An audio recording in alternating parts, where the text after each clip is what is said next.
Assalamualaikum Putri. Waalaikumsalam Pak Dede. Selamat siang. Mohon maaf mengganggu waktunya hari ini. Saya berterima kasih kepada Putri di siang hari ini sudah meluangkan waktu kepada saya untuk berbagi pengalaman mengenai pengambilan keputusan Ibu Tri Pamuji sebagai kepala sekolah yang berpedoman pada nilai-nilai kebajikan. Iya Pak Dede. Ya.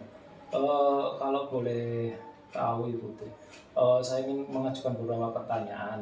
Yang pertama gini, selama ini bagaimana Ibu mengidentifikasi kasus-kasus yang merupakan dilema etika atau yang merupakan bujukan moral? Terima kasih Pak Dede atas pertanyaannya. Terkait sekarang tugas saya sebagai pimpinan sebuah instansi, sudah pasti dalam keseharian saya menemukan banyak kasus. Kemudian bagaimana saya mengidentifikasi apakah kasus tersebut termasuk dilema etika atau bujukan moral, maka saya harus melihat situasi daripada kasus tersebut. Dimana jika pada situasi kasus tersebut dihadapkan pada dua pilihan yang benar dengan yang benar, maka itu masuknya adalah dalam dilema etika. Di situ dihadapkan pada kepentingan konflik, di situ dihadapkan pada sesuatu kesulitan dalam mengambil keputusan, karena itu tadi dihadapkan pada dua hal yang sama, hal-hal yang dianggap sama-sama benar. Itu kalau yang termasuk pada dilema etika. Sedangkan kalau itu bujukan moral, berarti di situ adalah situasinya kita dihadapkan pada pilihan benar dan salah. Ya, kita memilihnya yang mana. Kemudian biasanya juga kalau bujukan moral itu ada kaitannya dengan hukum, seperti itu Pak Dede. Iya. Jadi tadi Ibu menjelaskan bahwasannya kalau dilema etika itu berarti antara benar dengan benar. Iya. Kemudian kalau bujukan moral itu adalah benar dengan salah. Ya. Kalau selama ini dalam menjalankan pengambilan keputusan dalam beberapa kasus itu Bu ya, misalnya kepentingan benar dengan sama-sama benar, mengandung nilai-nilai kebajikan itu bagaimana Bu dalam menjalankannya? Berarti dalam mengambil keputusannya seperti apa gitu ya Pak ya? Kalau di situ misalkan termasuk dilema etika, bagaimana saya mengambil keputusan? Dalam mengambil keputusan, pasti saya yang pertama saya berpijak pada pedoman yang ada, pada aturan yang ada, pada norma peraturan yang berlaku. Itu yang pertama. Kemudian yang kedua, pasti saya juga berpatokannya adalah pada nilai kebajikan, nilai-nilai moral. Kemudian juga selain itu, untuk mengambil keputusan tersebut, hal yang lainnya pasti saya selalu bermusyawarah Pak. Jadi bermusyawarah dengan pihak-pihak terkait, terutama kalau ini kasus berarti adalah pihak yang terlibat dalam kasus tersebut. Itu yang saya lakukan. Jadi selama ini dalam pengambilan keputusan misalnya benar dengan benar, tadi Ibu berarti pedomannya adalah berdasarkan pedoman moral dan berdasarkan nilai-nilai moral gitu Ibu ya. Untuk selanjutnya bagaimana Bu langkah-langkah atau prosedur yang biasa dilakukan Ibu selama ini Bu untuk mengatasi tersebut? Prosedur yang saya ambil jika itu kasus dilema etika, yang pertama yang saya lakukan pasti saya akan mengumpulkan fakta sebanyak mungkin dulu. Ya, saya akan mengumpulkan fakta, kemudian berikutnya saya akan berkomunikasi dengan pihak-pihak yang terlibat dalam kasus tersebut. Nah, itu yang saya kira juga cukup penting. Kemudian juga kita kolaborasi dengan pihak-pihak lain, karena kalau di sekolah pasti ada yang namanya warga sekolah ya, ada pendidik, ada tenaga pendidik, di situ ada komite sekolah, kemudian juga ada wali murid, kemudian di atasan saya ada pengawas dan sebagainya. Nah, itu yang saya ajak kolaborasi. Kemudian juga kami pasti prinsipnya adalah skala prioritas gitu. Oh iya. Jadi langkah-langkahnya sangat konkret ya Bu tadi ya, dikumpulkan fakta, kemudian berkomunikasi, dan yang terakhir adalah berkolaborasi Bu ya. Jadi nanti runtut itu ya. Dari runtutan yang tadi, hal-hal apa saja Bu yang selama ini Ibu anggap efektif dalam setiap mengambil keputusan? Jadi hal yang efektif dalam pengambilan keputusan itu tadi yang pertama komunikasi. Iya, jadi menurut saya itu hal yang efektif, komunikasi dengan pihak-pihak yang terlibat dan juga kolaborasi tadi, ya, kolaborasi dengan pihak lain. Jadi misalkan kalau itu di tingkat internal kok saya merasa belum mampu, itu keputusan saya ini benar apa tidak, saya akan berkomunikasi, kolaborasi dengan atasan saya, misalkan dengan pihak terkait dinas pendidikan, berarti di sini ada pengawas. Nah di situ saya akan sharing, akan konsultasi dengan beliau seperti itu. Oh ya, jadi untuk melakukan agar pengambilan keputusan itu efektif tadi berarti berkomunikasi dan berkolaborasi ya khususnya. Ya. Selama ini hal-hal apa saja Bu yang merupakan tantangan Ibu dalam mengambil keputusan pada kasus-kasus dilema etikanya Bu ya? Iya, tantangannya dalam kasus dilema etika yang pertama itu tadi Pak, menentukan yang skala prioritas tadi. Karena itu kita dihadapkan pada pilihan yang sama-sama benar, maka kan kita harus mencari itu yang paling prioritas yang mana. Itu yang pertama saya rasakan di situ adalah menentukan skala prioritas. Kemudian juga yang menjadi tantangannya adalah kita mengantisipasi resiko jangka panjangnya Pak. Jadi apakah keputusan yang saya ambil ini nantinya memiliki efek atau resiko yang ke depan yang ternyata tidak baik, nah itu yang menjadi tantangan saya di situ. Itu ya. Okay. Jadi tantangannya adalah menentukan skala prioritas dulu dan kemudian melakukan meminimalisir resiko ya Bu ya. Gitu. Dari cara-cara tantangan yang tadi Bu, dari tantangan tadi misalnya menurut Ibu dalam melakukan kebijakan tadi ada tata waktunya atau jadwal untuk menyelesaikan permasalahan dilema etikanya apa gimana Bu? Ya jadi kalau selama ini kalau ada kasus, ada permasalahan dilema etika, memang tidak ada tata waktu khusus Pak, ya tidak ada khusus. Dimana kalau di situ ada masalah, ada kasus, ya prinsipnya selesaikan saat itu juga gitu. Jadi menyelesaikan masalah, menyelesaikan kasus sesegera mungkin agar masalah itu tidak berlarut-larut. Cuman memang dalam prakteknya di lapangan tentu tingkat kerumitan suatu kasus itu juga akan menentukan waktunya. Biasanya kalau semakin rumit suatu permasalahan juga waktu yang dibutuhkan untuk menyelesaikannya juga semakin panjang seperti itu. Jadi tadi Bu untuk melaksanakannya tidak ada tata waktunya ya Bu ya? Ada tata waktu jadi khusus langsung aja diselesaikan pada waktu itu dan tergantung juga dari kerumitan dari kasusnya itu Bu ya? Oh ya, dari misalnya untuk berbagai macam dilema etika yang tadi Ibu jelaskan tadi misalnya, adakah faktor-faktor yang lain Bu yang selama ini bisa membantu Ibu dalam mengambil keputusan terutama dalam kasus-kasus dilema etikanya? Iya, jadi kalau faktor-faktor yang berpengaruh dalam pengambilan keputusan, dari faktor yang pertama jelas adalah tingkat kesulitan permasalahannya, kerumitan permasalahannya itu juga menentukan, kemudian juga pengalaman, ya pengalaman kita. Kalau mungkin dengan pengalaman yang sudah sering menangani suatu kasus mungkin juga akan mempengaruhi bagaimana kita menyikapi.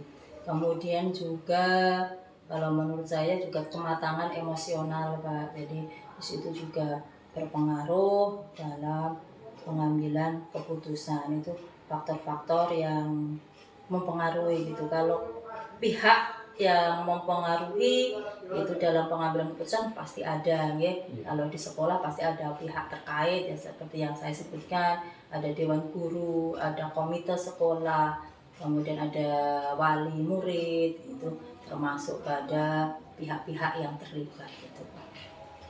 Ya.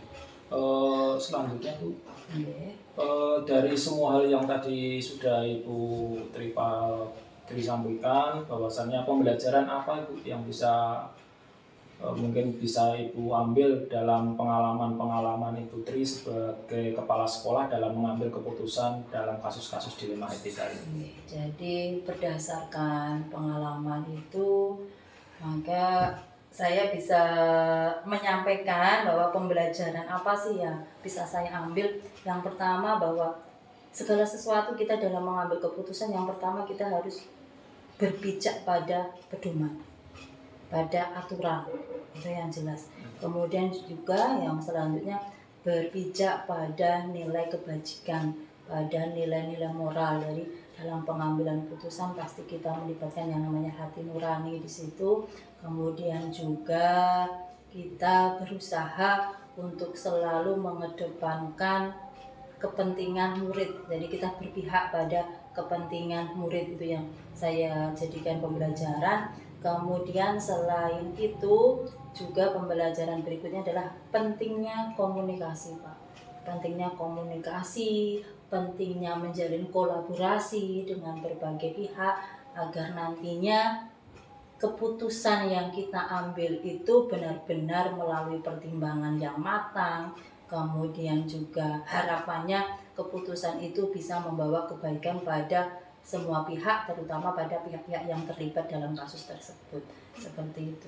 Oh ya, jadi dari pengalaman Ibu berarti sangat luar biasa Ibu ya. Tadi ya bahwasannya setiap pengambilan keputusan itu tadi harus berpijak pada aturan-aturan yang berlaku, kemudian Ibu juga berpijak pada nilai-nilai kebajikan yang ada, dan juga berusaha memenuhi untuk kepentingan murid agar lebih baik lagi. Dan juga tadi Ibu juga menyampaikan bahwasannya harus ada komunikasi dan komitmen dari kita semua ya Bu ya.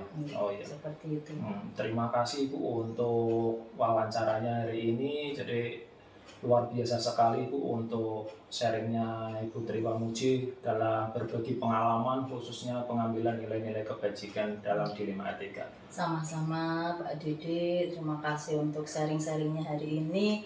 Semoga untuk pendidikan guru penggeraknya berjalan lancar, kemudian nanti membawa kontribusi yang positif bagi sekolah kita. Sukses untuk Pak Dede. Terima kasih Putri. Assalamualaikum warahmatullahi wabarakatuh. Waalaikumsalam warahmatullahi wabarakatuh.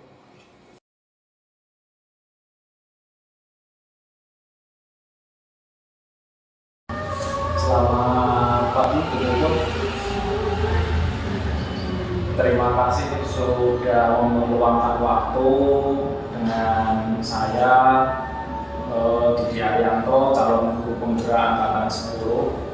Pada kesempatan kali ini saya ingin bertanya ke Bu Puput untuk berbagi pengalaman Bu Puput tentang pengambilan kebijakan dengan memperhatikan nilai-nilai kebajikan pada kasus-kasus khususnya dilema etika.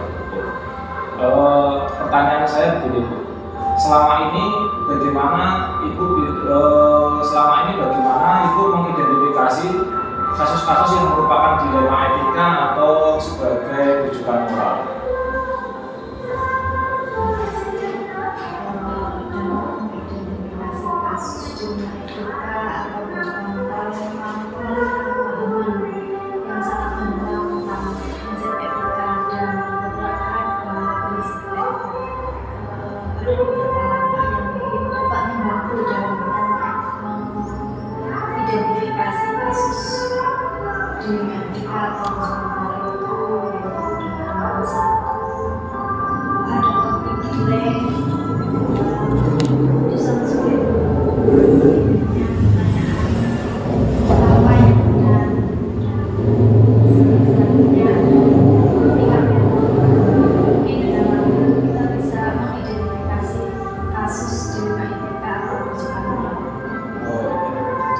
Tadi caranya adalah menilai konflik-konflik yang ada dengan berbagai macam keputusan yang sulit itu ya Bu ya. Ada kasus-kasus yang tadi Ibu sudah jelaskan dalam pengambilan keputusan di sekolah itu tadi, terutama ada dua kepentingan, misalnya ada dua kepentingan yang sama-sama benar atau dua yang sama-sama mengandung nilai-nilai kebajikan. Bagaimana cara Ibu menyikapi itu? Dalam pengambilan keputusan dalam kasus dilema etika sangat sulit ya. Yang pasti dengan pendekatan yang hati-hati dan terstruktur. Oh begitu ya. Jadi dalam pengambilan kepentingan yang sama-sama benar itu berarti menggunakan pendekatan yang dengan cara yang hati-hati gitu ya. Kemudian langkah-langkah seperti apa yang dilakukan selama ini dalam pengambilan keputusan pada kasus-kasus dilema etika? Langkah-langkah yang kami ambil dalam pengambilan keputusan yaitu satu dengan mengidentifikasi nilai dan prinsip, terus selanjutnya mengumpulkan informasi, evaluasi pilihan, buat keputusan berdasarkan keseimbangan serta mengkaji ulang dan refleksi. Jadi langkah-langkahnya tadi konkret itu ya, ada identifikasi, kemudian melakukan pertimbangan prinsip dan juga mengumpulkan evaluasinya. Dari hal-hal itu apa saja yang Ibu anggap efektif dalam pengambilan kasus-kasus dilema etikanya? Hal-hal efektif yang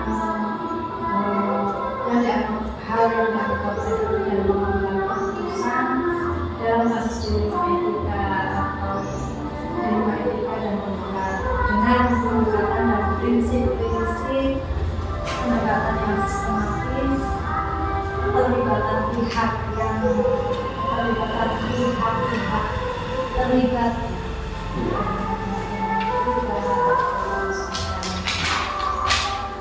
pertimbangan konsekuensi jangka panjang, prinsip keadilan dan kesetaraan, transparansi dan kesetaraan, refleksi dan penyesuaian, serta dengan menerapkan itu mungkin prinsip itu bisa sebagai pengambilan keputusan yang lebih efektif.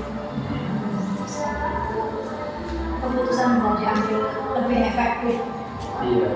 Jadi keputusan yang tadi itu mungkin ada beberapa pertanyaan yang saya sampaikan lagi.